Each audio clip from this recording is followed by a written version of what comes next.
어제부터 우리 요한복음을 새롭게 읽기 시작하고 있습니다. 1장 한 장을 어제 읽고 오늘 2장과 3장을 읽는데요. 먼저 1장을 잠시 생각을 해보면 1장 1절부터 18절을 요한복음의 서문이다, 그렇게 얘기를 하지요. 거기에서 요한은 그 예수님의 이야기를 다시 모든 것이 창조되기 이전으로 거슬러 올라가서 시작을 하지요. 창세기 1장 1절에는 태초에 하나님이 천지를 창조하시니라, 그렇게 얘기가 되어 있는데요. 요한복음에는 그 천지를 창조한 그 태초가 아니라 그 이전으로 거슬러 올라가서 태초에 말씀이 계시니라, 그렇게 말씀을 시작을 합니다. 그 말씀이 모든 것을 있게 하셨는데 그 말씀이 육신이 되어서 우리 가운데 오셨다, 그렇게 말씀을 하십니다. 그 성경을 아는 사람이라면 이 요한복음 1장 1절부터 18절을 읽으면서 여기에서 새로운 창조 이야기가 진행이 되고 있구나 하는 것을 짐작할 수 있습니다. 태초에 천지를 창조하시면서 모든 것을 존재하게 하신 그 말씀이 육신을 입고 오셔서 이제는 천지를 창조하는 것이 아니라 인간들을 새롭게 하는 그런 새로운 창조를 시작하신다 하는 사실을 암시하고 있는 것이지요. 그래서 그 예수님을 통해서 우리는 믿음을 통해서 하나님의 자녀가 되는 그런 은혜를 얻게 됩니다. 특별히 이렇게 새로운 창조에 대해서 말씀을 풀어가면서 요한은 과거에 있던 것, 과거에 부족했던 것, 불완전했던 것, 그런 것들이 이제 하나님의 아들, 모든 것을 존재하게 했던 그 말씀이 육신이 되어 오심으로 인해서 새로운 것이 왔고 완전한 것이 왔고, 그래서 옛것 불완전한 것들은 이제 그 자리를 잃게 되는 그런 이야기를 그런 말씀을 하고 있습니다. 특별히 1장 1절부터 18절의 말씀에서 16절에서 18절에 보면 우리는 모두 그의 충만함에서 선물을 받되 은혜에 은혜를 더하여 받았다. 율법은 모세를 통하여 받았고 은혜와 진리는 예수 그리스도로 말미암아 생겨났다. 일찍이 하나님을 본 사람은 아무도 없다. 아버지의 품속에 계신 외아들이신 하나님께서 하나님을 알려주셨다. 하나님이신 말씀이 육신을 입고 우리 가운데 오셔서 그동안 우리는 율법을 통해서만 하나님을 간접적으로 알게 되었는데 이제는 예수 그리스도로 말미암아서 은혜와 진리를 맡게 되고요. 그리고 하나님을 직접 본 그분의 말씀을 통해서 우리도 이제 그분을 직접 보고 산다. 새로운 것이 왔다. 완전한 것이 왔다. 그러므로 불완전했던 율법은 이제 자리를 내어줄 수밖에 없다고 하는 그런 말씀을 이 1장에서 하고 있지요. 그리고 이어서 세례 요한의 이야기를 하면서 이제 세상 죄를 지고 가는 예수, 그 어린 양으로서 예수께서 하시는 일에 대해서 예고를 합니다. 그런 다음에 이제 2장, 3장 지금 오늘 읽은 이야기를 통해서 본격적으로 예수님의 이야기가 진행이 됩니다. 특별히 우리 오늘 읽은 2장과 3장에는 세 가지의 이야기가 기록이 되어 있죠. 물론 다른 그 이야기와 관계된 말씀들이 기록이 되어 있지만 2장에는 가나의 혼인잔치, 많이 알려진 가나의 혼인잔치가 있고요. 그 다음에 13절부터는 성전에서, 예루살렘 성전에서 예수님이 행하신 이야기가 기록이 되어 있습니다. 우리 마태, 마가, 누가 세 개의 공관복음서를 보면 예수께서는 갈릴리에서만 활동하다가 마지막 주에 예루살렘으로 들어가시는 것으로 되어 있는데 요한복음에는 예수님이 공생애를 시작하고 적어도 3번은 이 예루살렘으로 가시는 것으로 되어 있습니다. 예수님의 공생애가 3년이었다 이렇게 알려진 이유는 바로 이 요한복음에 따라서 예수님이 공생애 동안에 3번 예루살렘에 가셨다면, 유월절을 지내셨다면 그러면 적어도 3년은 돼야 된다고 생각을 하는 것이지요.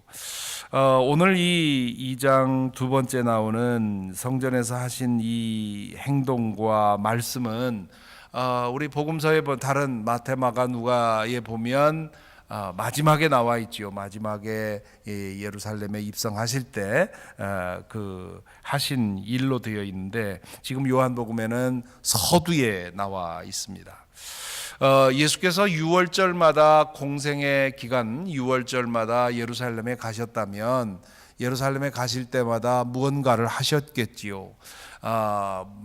마지막 3번째 가셨을 때 본격적으로 행동을 하셨지만 그 전에도 어떤 말씀과 행동을 하셨을 텐데요.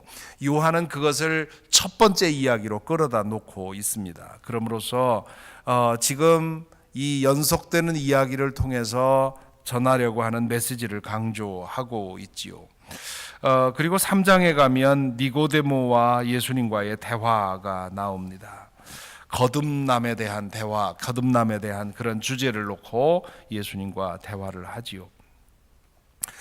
이 3가지 이야기는 공통적으로 1장에서 얘기한 새롭고 완전한 것이 옛것, 불완전한 것을 어떻게 대치하고 있는지, 그동안 사람들이 붙들고 있었던 그 옛 전통과 율법과 옛 신앙이 예수 그리스도의 오심으로 인해서 어떻게 리플레이스가 되고 있는지를 보여주는 이야기라고 할 수 있습니다. 가나의 혼인잔치는 여러 가지로 해석을 하고 여러 가지 의미가 그 안에 있습니다만은 이 요한복음 전체의 흐름으로 볼 때 이 가나의 혼인잔치의 제일 두드러지는 주제는 이 물항아리, 혼인잔치에 있어서 이 유대인들은 음식을 먹기 전에 흐르는 물로 손을 씻어야 했습니다. 씻지 않으면 음식을 먹을 수가 없었습니다. 특별히 이 율법을 철저하게 지키는 사람들은 안 먹으면 안 먹었지 씻지 않은 손으로 자신을 더럽힐 수 없다고 생각을 하지요.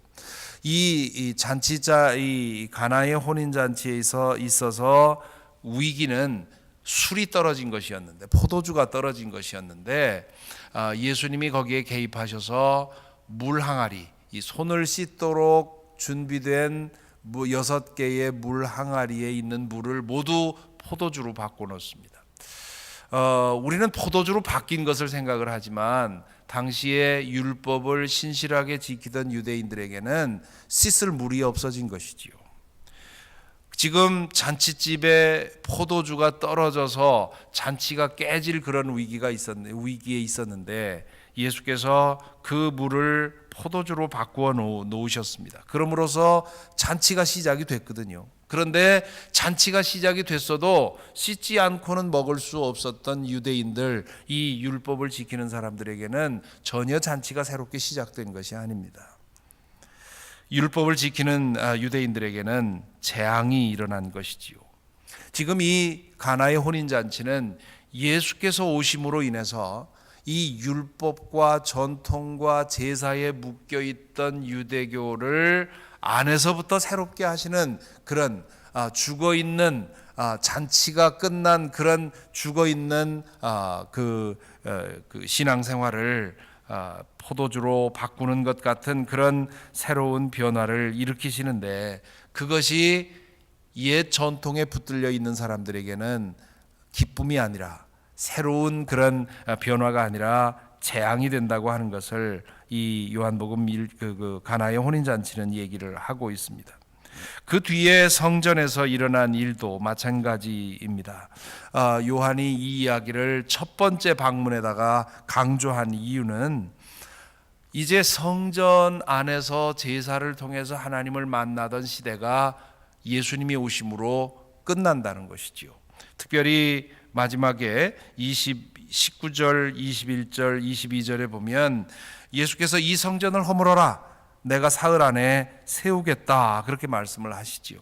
그래서 사람들이 아니 여기까지 오는데 46년이 걸렸는데, 이 46년은 원래 성전이 세워진 시간이 아니라 주전 20년에 헤롯 대왕이 이 예루살렘 성전 보수 공사를 시작을 했습니다. 그 보수 공사가 너무나 대대적인 것이어서 지금 예수님이 활동할 그 시점까지 이 보수 공사가 완성되지 않았던 것입니다.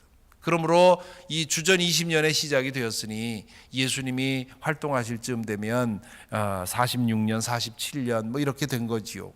이러한 그 얘기를 하면서 아니 46년이나 걸렸는데 어떻게 당신이 사흘 만에 짓겠다는 거요? 이렇게 얘기를 하지요. 그러자 그 얘기를 기록해 놓고 요한이 21절에 뭐라고 합니까? 예수께서 성전이라고 하신 것은 자기 몸을 두고 하신 말씀이었다. 제자들은 예수께서 죽은 사람들 가운데서 살아나신 뒤에야 그가 하신 말씀을 깨달았다, 그렇게 되어 있습니다. 예수께서 이 성전을 허물어라, 내가 사흘 만에 세우겠다 하는 말은 당신의 몸을 두고 하신 말씀이라는 거죠. 부활하신 주님을 통해서 이제는 더 이상 성전에 가지 않아도 되는, 이제 부활하신 주님과 함께 매일매일 동행함으로써 언제 어디를 가든 하나님을 만나는 그런 새로운 영성의 시대가 열렸다고 하는 것을 예수님은 이 이야기를 통해서 전하고 있는 것이지요. 3장에 가면 예수와 니고데모 이야기가 나옵니다. 예수와 니고데모의 이야기도 우리가 많이 들었고 또 많이 설교했던 내용입니다. 이 니고데모 이야기에 있어서도 핵심은 그거 아닙니까? 이 율법 교사인 니고데모가 예수님에게 와서 내가 아무리 율법을 가지고 그동안 율법을 연구하고 율법을 지켜왔는데도 내 마음에 구원받았다고 하는 확신이 없습니다 하면서 밤에 예수님에게 찾아왔습니다. 그러자 예수께서 뭐라고 합니까? 거듭나지 않고는 안 된다. 율법을 지키는 것만으로는 안 된다. 하나님의 자녀로 다시 지어져야 한다. 그러면서 내가 온 것은 바로 이것을 위해서 왔다고 하는 우리 성경의 그 핵심이라고 하는 요한복음 3장 16절, 하나님께서 세상을 이처럼 사랑하셔서 외아들을 주셨으니 이는 그를 믿는 사람마다 멸망치 않고 영생을 얻게 하려는 것이다. 이제 예수 그리스도가 오심으로 인해서 과거에 우리가 그 붙들고 씨름했던 그런 모든 것들은 무익하게 되고 예수 그리스도의 믿음 안에서 우리가 그동안 추구하고 열망하고 간절히 사모했던 모든 것들이 이루어진다고 하는 그런 말씀을 하고 있는 것이지요. 이렇게 여기서만 끝나는 것이 아니라 4장, 5장, 6장 계속 가면서 여러분 앞으로 읽어가면서 여러분 주목할 것은 예수 그리스도를 통해서 새로운 영성이 왔다고 하는 것, 새로운 삶이 왔다고 하는 것, 새로운 창조가 오고 있다고 하는 것을 요한은 예수님의 이야기들 가운데 그런 데에 초점을 맞추고 그렇게 전하고 있다고 하는 것을 기억하면서 읽어야 될 줄 믿습니다. 그러므로 오늘 2장과 3장에서 요한이 전하고 있는 예수 신앙은 뭐냐? 예수 믿는다는 건 뭐냐? 우리의 신분이 바뀌는 것이지요. 하나님의 자녀로서 우리의 신분이, 하나님의 딸, 하나님의 아들로서의 나의 신분이 가장 중요해지는 것입니다. 내 삶에 있어서 누구의 아들, 누구의 아버지, 누구의 아내, 누구의 남편, 혹은 직장에서의 나의 타이틀, 그것이 나의 아이덴티티가 아니라 나의 가장 중요한 아이덴티티는 예수 그리스도 안에서 하나님의 자녀가 되었다고 하는 것. 그리고 예수 그리스도가 내 안에 오시면 내 삶의 삶이 바뀐다는 것이지요.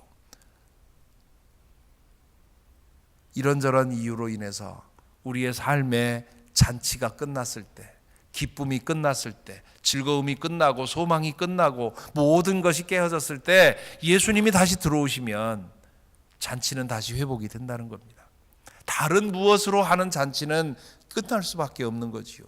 율법으로 하는 잔치는 결국 포도주가 떨어져서 결국은 끝날 수밖에 없고, 돈으로 하는 잔치, 권력으로 하는 잔치, 지식으로 하는 잔치, 무엇으로 육식 건강으로 하는 잔치, 무엇이든 다 끝날 수밖에 없는데, 우리 안에 예수께서 오시면 끝나지 않는 잔치, 끝나지 않는 기쁨이 지속된다고 하는 것. 성전의 이야기를 통해서 예수 믿고 살아가는 것은 일주일에 한 번 혹은 내 삶의 어느 순간에만 이루어지는 것이 아니라 언제 어디를 가든 늘 주님과 함께 동행하는 그런 삶이라고 하는 것. 그렇게 살아갈 때 우리는 거듭난 존재로서 살아가게 된다고 하는 것을 이 이야기들을 통해서 듣게 됩니다. 오늘 이 2장과 3장의 말씀을 읽고 묵상하면서 오늘 이 아침에 우리 스스로에게 한번 물어봅시다. 내 믿음은 어떤 믿음인가? 종교인인가? 나는 그저 하나의 종교를 가진 그런 종교인으로 살고 있는가? 아니면 하나님과의 참된 진실된 관계 속에 살고 있는가? 나에게 종교 형식은 많은데 과연 그 신앙의 내용, 생명, 그것이 우리 속에 있는가? 내 삶은 초상집인가 잔치집인가? 요즘 그 이용도 목사님의 그 설교집을 다시 읽고 있는데요. 이용도 목사님이 그 어려운 시기에 그 살면서 그렇게 썼더군요. 예수가 내 안에 들어오면 모든 외적인 조건은 아무 상관없다. 끊이지 않는, 고갈되지 않는 기쁨이 내 삶 속에 있다. 오늘 우리가 사는 이 형편과 그분이 살던 형편의 외적인 환경을 생각하면 비교할 수 없을 정도로 그분은 어려운 환경 속에서 살았는데요. 폐결핵을 앓았고, 그리고 그 일제 말기, 일제 중엽의 그 고통 속에 살았는데, 그럼에도 불구하고 예수 내 안에 계시니 나는 천국에 살고 있다고 얘기를 하는데, 우리는 그에 비해서, 그분이 살았던 환경에 비해서는 천국 같은 생활을 하고 있는데, 과연 우리는 우리 안에 기쁨이 있습니까? 잔치집이라 할 만한 그런 기쁨이 우리에게 있습니까? 우리는 예수님을 믿고 살아간다고 하는데 혹시 주일만 예수님 믿는 사람이고 교회 안에서만 예수님 믿는 사람이고 월요일부터 토요일은 예수님 없이, 혹은 내 삶의 터전에서는 예수님 없이 살다가 주일에만 예배당에 와서 주님을 만나는 그런 형식적인 신앙은 아닌지, 이 요한복음을 통해서 우리에게 끊임없이 얘기하는 것은 예수 그리스도 안에서 새로워지라고 하는, 예수 그리스도 안에서 주어지는 그 진정한 내적인 생명을 얻으라고 하는 그런 말씀을 하고 있습니다. 오늘 이 말씀을 통해서 여러분 자신을 돌아보는 시간이 되기를 바랍니다.